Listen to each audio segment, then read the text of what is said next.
महत्वाचा मोर्चा ही सुरुवात आहे लढाईची. लढाईला तशी सुरुवात झालेलीच होती, पण आता रस्त्यावरच्या लढाईला सुरुवात झाली आहे. आता गल्ली गल्ली तसे मोर्चे निघतील. पहिल्यांदाच ठाकरे बंधूचे एक एकत्र पक्षामध्ये हा मोर्चा आहे. सध्या जरी अधिकृत जरी युती झाली नसली तरी मात्र एकत्र मोर्चा तुम्ही देखील सोबत आहात. काय वाटतंय काही महिन्यामध्ये अधिकृत आणि अनधिकृत काही नसतं. लोकांनी एकत्र आलं पाहिजे ही भावना असते. कार्यकर्त्यांची ही भावना आहे की या सत्ताधाऱ्यांना धडा शिकवला पाहिजे आणि त्यासाठी सगळ्यांनी एकत्र आलं पाहिजे. तुम्ही देखील असंख्य कार्यकर्ते या ठिकाणी आलेला आहात. गेल्या अनेक वर्षापासून जी त्यांची सत्ता आहे ठाणे घोडबंदरवरचं काय समजलं? म्हणतो की गेल्या अनेक वर्षापासून त्यांची सत्ता आहे, फक्त लुटण्याचं काम केलंय. दरोडा लुटायचं पण नाही, दरोडा टाकलाय ठाण्यावर.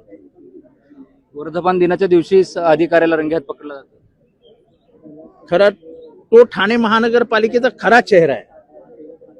त्याचं नाव काय? पाटोळे. पाटोळे हा खरा त्यांचा चेहरा आहे. त्यांचे ऍडव्हर्टाईज पाटोळेच्या नावाने कराय. ठाणे महानगरपालिका असली पहचान पाटोळे पाटोळे पाटोळे. पण आता या मोर्चा संदर्भात शिवसेनेने मनसेने भाजपला देखील निमंत्रण दिलेलं की ठाणेकरांसाठी तुम्ही देखील या मोर्चामध्ये सहभागी यायला पाहिजे. संजय केळकर कायमच बोलतात की ठाणे महानगरपालिका ही भ्रष्टाचाराचा अड्डा आहे. त्यांचाच मुद्दा घेऊन आम्ही पुढे चाललोय. आमचा तर तो मुद्दा आहेच, पण मला वाईट या गोष्टीचं वाटतं की ते महानगरपालिकेची ही बाजू जी आहे, काळी बाजू, ते विधानसभेत कायम मांडत असतात, पण त्याचं म्हणणंच कोण ऐकत नाही. खरा मुख्यमंत्र्यांचा लाडका माणूस आहे संजय केळकर, RSSचा माणूस आहे संजय केळकर,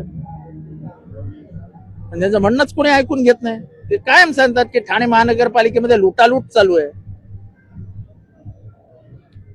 मोर्चाची घोषणा होते आणि लगेच नंदन समिती बाहेर पडते. त्याच्याने काय फरक पडतो? मला लावा ना, कुठल्या समित्या लावायच्या काढायच्या त्या काढा ना.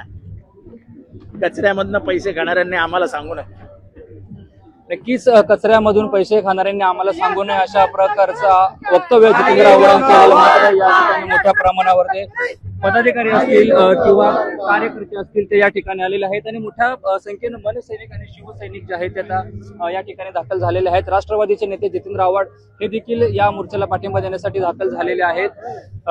ठाकरेंच्या शिवसेनेचे नेते नरेश मंदिर असतील, राजन विचारे असतील, अविनाश जाधव असतील ते या मोर्चामध्ये असणार आहेत. आणि सर्वात महत्वाचं म्हणजे ठाणे महानगरपालिकेच्या समोर या मोर्चाची सांगता होणार असून आणि त्या ठिकाणी एका सभेचं आयोजन देखील करण्यात आलेलं आहे. त्यामुळे आता या मोर्चातून सत्ताधारी असेल किंवा सरकारी असेल, ठाणे महानगरपालिका असेल, यांच्याबद्दल काय वक्तव्य केले जातं, भाषणामध्ये काय घोषणा नवीन होईल का, हे देखील पाहणं तितकंच आता महत्वाचं असणार आहे. रणजित इंगळे, लोकमत, ठाणे.